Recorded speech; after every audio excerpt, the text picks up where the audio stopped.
The Bell of Yurei Temple. In the heart of a forgotten forest, in the mountains of Yamagata Prefecture, hidden beneath a tangle of blackened pines and eternally misted paths, there stood a temple long erased from maps. Locals whispered its name only in sake-drenched murmurs. Yurei, the ghost temple.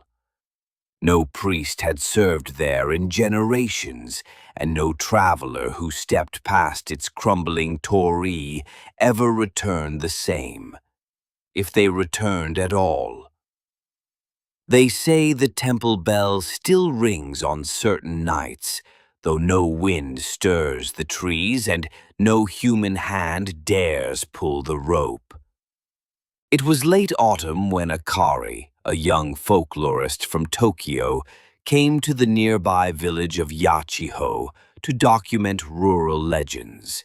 She had a reputation for chasing obscure stories, tales no other scholar dared believe, and the story of Yurei intrigued her most. The villagers warned her with genuine fear. "Don't go near the forest," said an old woman with cloudy eyes. "It's not just haunted, it's hungry." Akari smiled politely, jotting down every word. She didn't believe in ghosts, not really, but she believed in the stories people told, and this one had teeth. Her curiosity deepened when she learned of the Kanashibari bell, a great bronze bell that once hung in the temple's belfry. Legend said it was forged with melted hairpins and funeral rings from grieving widows, blessed by monks to contain sorrow itself. But after a priestess died within its walls, the bell's tone changed. "Now it sings only for the dead," an elder told her. Naturally, Akari went looking for it. The trail was more like a scar on the land than a path, narrow, gnarled, and overgrown. As she climbed, shadows grew deeper, and the trees leaned closer, as though listening. She wore a recorder clipped to her coat and a camera around her neck. Her breath fogged in the chill air. 3 hours into the forest, the torii appeared. Split, rotting, and strangled by vines, the stone guardian dogs flanking it had no heads. Beyond lay the temple. It slouched against the hillside like a corpse in prayer, roof tiles fallen, wood warped and blackened. Still, the air around it felt still, expectant. Akari stepped into the main hall. Dust coated everything. On the altar, a broken statue of Canaan, the goddess of mercy, gazed downward with a cracked, pitying expression. And above all, from somewhere higher, she heard it. Gong. A bell's deep note, sorrowful and low, rolling down the mountainside like fog. Akari's blood chilled. She looked up. The bell tower stood behind the main temple, partially collapsed, leaning like a dying man. And the bell was still there. It hung crookedly, its surface dark green with age. Strangely, it looked wet, as though weeping. Her recorder caught the sound again. Gong. No wind stirred. The bell simply rang. She approached the tower. The rope was gone. Akari spent the night in the temple, despite her instincts screaming otherwise. She camped in the side room just off the hall. That night, the dreams began. In the dream, she was kneeling at the altar. The walls bled ink. The cracked statue turned its head and whispered in her ear, voice like rust scraping metal. The bell must not forget. She turned and saw a woman in white standing behind her, face obscured by long black hair, hands clutching a prayer bead rosary soaked in blood. The woman raised a broken mirror, and Akari saw her own reflection, but it was weeping blood. She awoke choking on cold air. In the recorder, there was something new. Between the bell's gongs, a voice, faint, feminine, whispering in ancient Japanese. Akari, fluent in classical language, translated the fragmented lines. Strike once for the sorrow, twice for the vow, thrice, and the dead will know your name. Akari shuddered. The next morning, she explored the ruined tower more closely.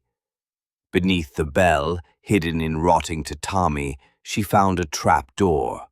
Beneath it, stone stairs leading down into the earth. Lantern in hand, she descended.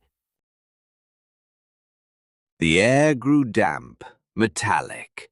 At the bottom was a chamber, circular, lined with crude carvings of weeping women. In the center stood a shrine unlike anything she'd seen before. A skeleton, still dressed in faded white robes, knelt before a blackened altar. Beside her, a rusted ceremonial hammer.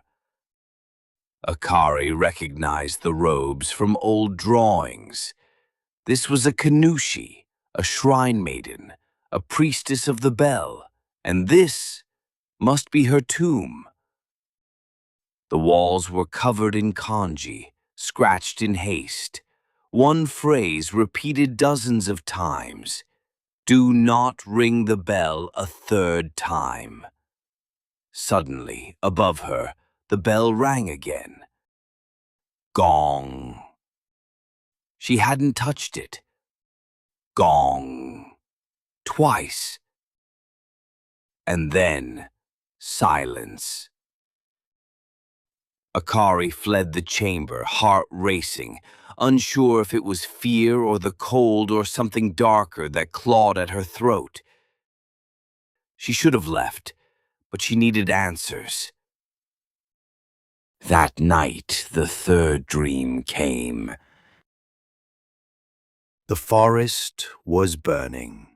Shadows of monks fled through smoke, pursued by crawling, boneless things.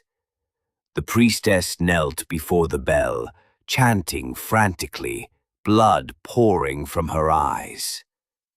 Her voice was joined by others, hundreds of whispers, rising like a tide. Akari stood before the bell. She raised the hammer. She rang it. Gong. She woke screaming. The recorder had captured her sleep-talking, her own voice whispering in perfect cadence. 3 rings for the soul to pass. 3 rings for the veil to break. 3 rings for the price we make. That night, as the fog rolled in thick as milk, Akari climbed the tower one last time. She stood before the bell. Something inside her screamed to flee, but her hand rose, almost against her will. She remembered the whisper, "The dead will know your name." She touched the bell's cold bronze skin. It was wet again, not with rain, with tears. She rang it. Gong. The forest exhaled. The mist thickened. She rang it again. Gong. The world fell silent. Then, the third time. Gong. The ground cracked beneath the temple. The trees screamed. From the earth, the dead rose, not skeletons, not zombies, shadows, in human shapes, faces half-formed, eyes empty and mouths sewn shut. The priestess appeared behind her, no longer a dream. Her hair floated like seaweed, her eyes bottomless. She touched Akari's shoulder. "You rang it," she whispered. Akari couldn't move. "You remembered." And then she smiled. And Akari vanished. She was never found. Only her camera remained, left on the altar. The footage showed the third bell toll, then nothing but static. They say the bell doesn't ring anymore. Because it doesn't have to. Because it already knows your name.